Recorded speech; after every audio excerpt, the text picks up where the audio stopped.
Ladies and gentlemen, the microphone is about to witness a voice of truth and a voice of logic. I call it like I said. This is Durr's news, views, and opinions from the bottom. No peace! No peace! Now, coming to the mic, OneDurr.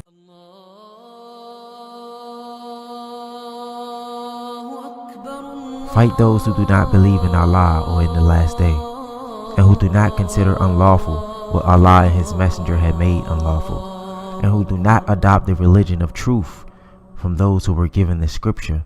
Fight until they give jizya, willing, while they are humble. These are words from the Quran, ladies and gentlemen. These are words from the Quran. But why am I reading these passages? Because a 27-year-old Bangladesh immigrant named Akayed Ullah carried out an attack in New York City this week. And while Americans think they know why, I want to know why. Because why is the greatest question of an explorer like myself. Another passage reads, "Fight them, and Allah will punish them by your hands, and will disgrace them, and give you victory over them, and satisfy the breast of a believing people." Now, I am not a Muslim. I am not of the Islamic faith, ladies and gentlemen. But I am a man of great curiosity. And when mysteries run the land, I try to base my sprint on understanding them. Now let's close the Quran and let's open up the Old Testament.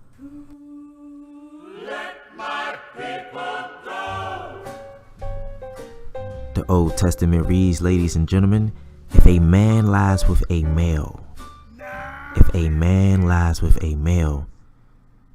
as you can hear, that's directed towards homosexuality. If a man lies with a male as with a woman, both of them should be put to death for their abominable deed. They have forfeited their lives. When speaking of fornication, the Old Testament says, a priest's daughter who loses her honor by committing fornication and thereby dishonors her father also shall be burned to death.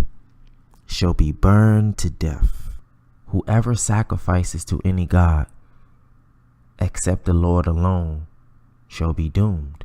Now that fragment of the Old Testament, ladies and gentlemen, the wordage sounds a lot similar to what we hear in modern day that's coming from groups like Al-Qaeda and ISIS.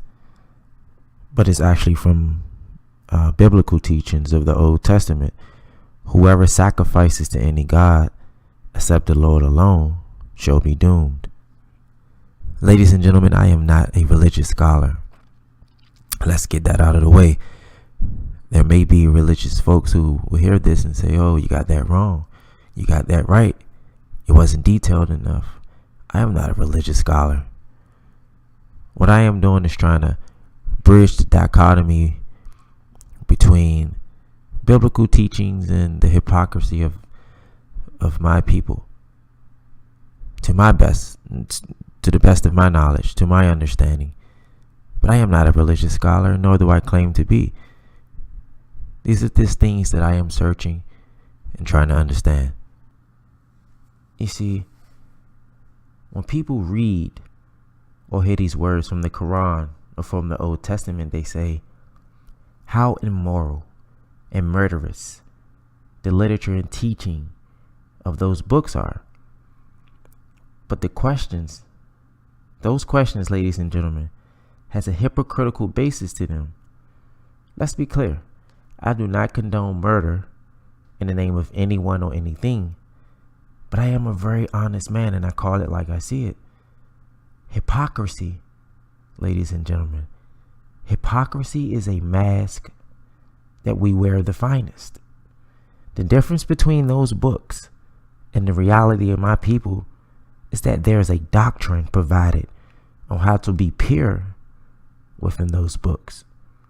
Now, the defiance to that belief system may be harsh according to us, or that belief system itself may sound foolish to us, but at least it shows that they understand that man is not omnipotent and that man needs guidance because he knows nothing beyond the land, sky, and seas. You know, the other day I heard this rap song. In this rap song, it replicated a Satanist preaching. Then I thought to myself, I said, where's the outcry to this?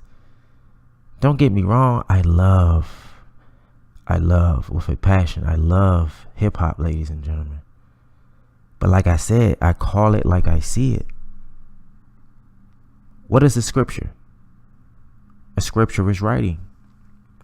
What is a hip hop song? A hip hop song is writing. But in my opinion, hip hop comes out to be more sinister. Now, why do I say that? Because hip hop preaches to kill for no reason at all, whereas scripture speaks of murder in order to restore a balance. Now, to me, all are bad, but when dissecting with truth, one is worse because it lacks substance, it lacks purpose, it lacks cause. So we kill because someone looks at us or accidentally stepped on our shoe. And those of religion kill for the survival of purpose. And we deem them to be animals and us to be saints. This is why division in this country will never be bridged. Because instead of building understanding, we finger point, not realizing that we're all flawed. This is crazy. You know, it was a terrorist attack this week in New York. It was a guy who from Bangladesh. I don't want to say it's a failed attempt. I mean, he did injure roughly 4 people, including himself. It could have been more catastrophic, but you know, thank God that it wasn't more catastrophic than what it was. But it's just the idea of the fact that we are under attack. And people don't realize that, you know, like we are under attack because of our values. And I honestly think it all boils down because we are becoming a godless country. Things like purpose, things like faith is dwindling. When you wake up in the morning, who do you think? Who do you think, ladies and gentlemen, when you wake up in the morning? Do you not have a curious mind? I don't understand how people can walk about this earth without curiosity. It really baffles me. It's just like the mysteries of this world is so vast. And for the mind to not wander into the distant airs and skies, it's just like, for people to wake up every day and just not care or dare to think about, why am I here? What is my purpose? Or just a simple question of, what is the purpose of our existence in general? To not wonder that is to be of a fruitless nature.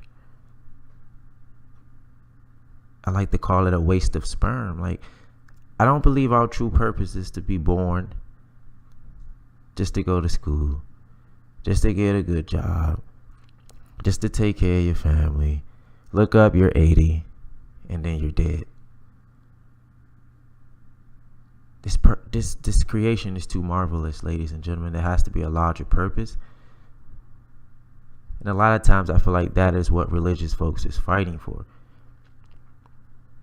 I disagree with them on a lot of fronts. But with honest eyes, I see that they are fighting for a purpose. Whereas when I get off this microphone, head to Starbucks to get my coffee, someone of my community may pull out a weapon and kill me because I looked at them.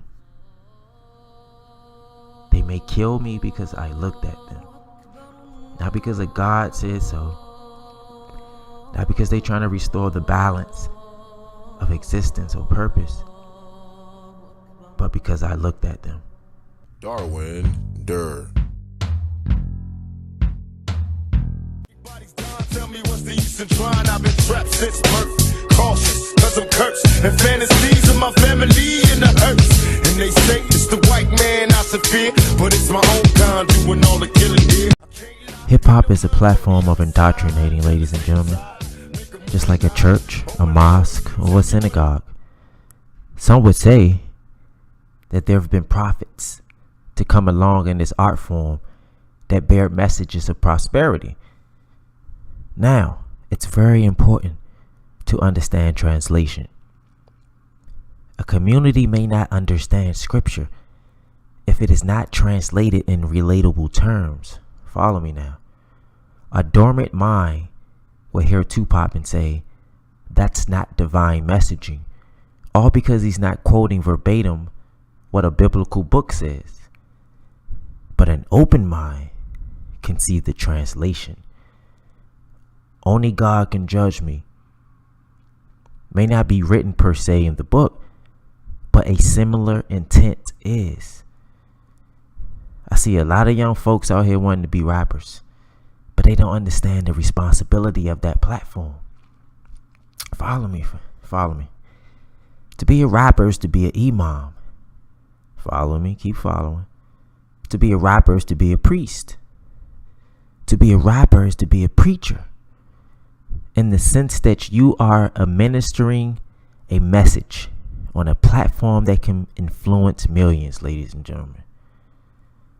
So when you say hustle, kill, fornicate, there's a fragile-minded teen out here somewhere that would adopt that message and believe that that is the only way to exist. See, along with racism and oppression within my community is bad messaging.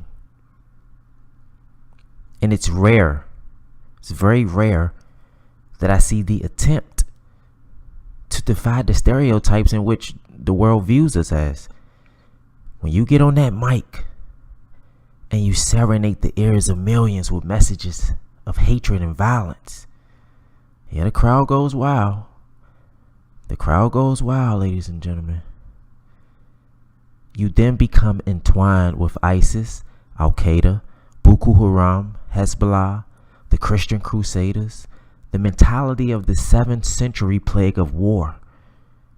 But my friends, just like Islamic terrorists, our ideologies will forever compel us to deny that there is anything wrong within what we do. Let me repeat that. Just like Islamic terrorists, our ideologies will forever compel us to deny that there is anything wrong within what we do. There's going to be people that disagree with me, and I accept that. But at least I'm starting the conversation, because conversations leads to consensus. I repeat, conversations leads to consensus. And the red light on this mic tells me to continue. OneDurr. There's no need even to have a college degree at all, or even high school.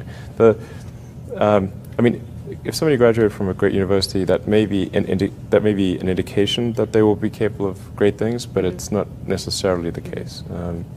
You know, if you look at, say, people like Bill Gates or Larry Ellison, Steve Jobs, these guys didn't graduate from college. But if you had a chance to hire them, of course, that would be a good idea. A lot of people follow. A lot of people are followers. Generally, if not, we'd have problems. We have too many entrepreneurs. We have too many successful people. Like, look how many people go through business classes. If everything you needed was in that actual business class, in that book, it'd be too many successful business people. Right. How many people graduate? Matter of fact, the professor wouldn't have the time to sit there and teach you, that knows this book damn near verbatim, page by page, he knows it, right? Because he'd be an entrepreneur. Yeah, he too busy. I'm doing way too much right now because I got the palm trees and we selling so much of stuff that I'm doing that I ain't quite got time to teach no mother class right now because I'm winning. And so when you walk into a boardroom with a bunch of guys in suits who all went to college, you're fine. Yeah, I mean, because they read a bunch of words. I've lived a bunch of life. Well, that's true. Their law degree doesn't intimidate them, in other words. It kind of evens us out, whether they know it or not. Where do you think you get that self-esteem from? Seriously. I mean, most guys... My mom, first and foremost, but then just living life, like, you know, being in real situations and happen to be a person of high integrity and honesty and, you know... You never embarrassed yourself? No, of course not. You never walked in and said, "Oh, everybody thinks I'm ignorant here. I'm stupid." I don't feel ignorant. Right. You know, I don't. Right. I felt like I came up in a situation, or a time, you know, where I wasn't afforded certain opportunities, and if afforded opportunities, I could be Oprah. I could be Bill Gates. I could be Warren Buffett. That first voice that you heard, ladies and gentlemen, was Elon Musk. He's the CEO of SpaceX. He's an inventor, an engineer, and an investor. He has something to do with Tesla as well. Secondly, ladies and gentlemen, that was 50 Cent, followed by Jay-Z, ladies and gentlemen. These are all examples of defying the norms, defying the American system, and straying away from systematic thinking to accomplish something that people may tell you, ladies and gentlemen, that you cannot do without having a college degree. Compare your salary to these guys. These guys are defiers of gravity. Now, and I'm not saying, I don't have these guys' money, but I understand the mindset. I understand the mindset of self-control, controlling self, telling self what self can do and where self can go, and what self is capable of. I understand the method. That method is straying away from systematic thinking. That method is breaking the shackles off of the thoughts that this country instill within its citizens. He that does not have a college degree is frowned upon in this country, and I cannot understand it. Even if their salaries are equivalent to someone who graduated college, the absence of that piece of paper tends to void their relevancy. This next clip is very, very interesting. Please listen carefully. You know, it's an extremely corrupt system we have at this point. We have an education bubble. In the US, we have $1 trillion of student debt. To a first approximation, this has gone to pay for $1 trillion worth of lies about the value of the education people have received, it's not at all obvious yet, though, what's going to replace this or how it's going to change. I'm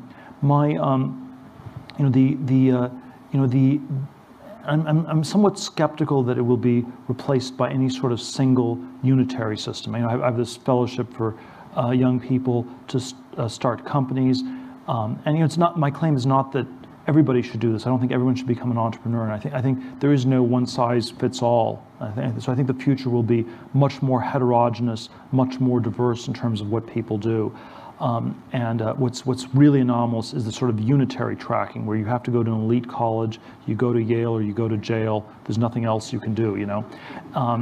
And so I think the universities are perhaps in the same place as the Catholic Church was in 1514, if we go back 500 years, where you had sort of this monolithic way, this universal way of body of knowledge of teaching things. The difference between the Yale and the Harvard political science faculties are probably no greater than the differences between the Dominicans and the Franciscans. So we have all kinds of small debates within this context. We have a system of indulgences that's costing more and more to support this priestly or professorial class of people. We are told that it's the only way to salvation. You must get a diploma to be saved. If you do not get a diploma, then you will go to hell. And I think the message that I have that's like the 16th century reformers, that's a somewhat troubling message, is that you have to work out your salvation on your own. You have to save yourself, and that's I believe that is the truth, but it's a somewhat uncomfortable one. I really like how this guy made the connection between a prophesizing church and the way people polarize college, as if you don't go to school, your life is over. Now, I want to be clear on the record, ladies and gentlemen. I am not against school. I am not trying to deter anyone from not going to school. It's just I see something. I see something, ladies and gentlemen, that I don't think the average person is seeing. I see a system full of lies and deception. I am taking it upon myself to learn as much as possible because it's a part of my natural being. I want to know. I want to know things, ladies and gentlemen. I want to know things beyond the skies, the lands, and the seas. Information interests me naturally. But because I don't have that piece of paper, and this is a true statement. I know people may ask, wait, where's your facts? Where's your data? This is a true statement. If you do not have a college degree in this country, you are frowned upon. That is a true statement. You are looked at like the bottom of the bottom. And I started thinking. I sat down and I started thinking. How is it that I'm building my mind without an institution? How is it that my wit is somewhat equivalent to someone that walks across the stage and receives a diploma? How? I haven't spent 1 minute, 1 second in a dormitory or in a lecture hall or in the presence of a professor.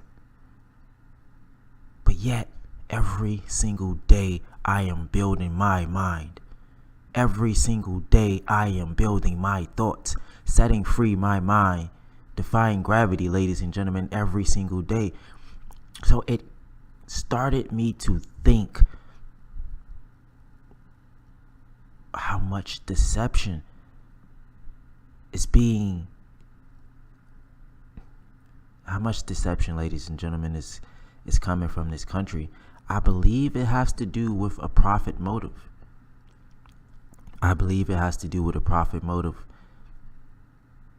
Education in this country costs so much.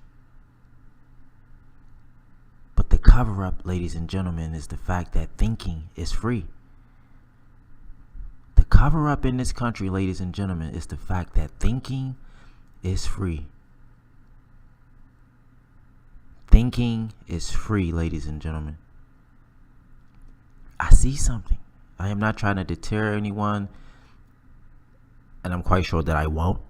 People are going to listen to this and say that I'm full of BS, don't know what I'm talking about, that I'm angry because I didn't attend school, and that is not the case, ladies and gentlemen, because I am not sitting here dormant. I refuse to remain ignorant.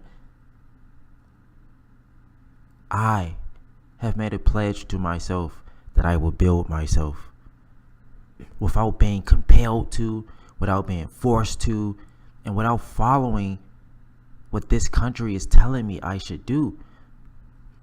I, OneDurr, am building myself.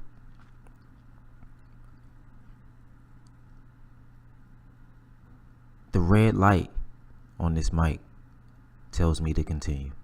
OneDurr.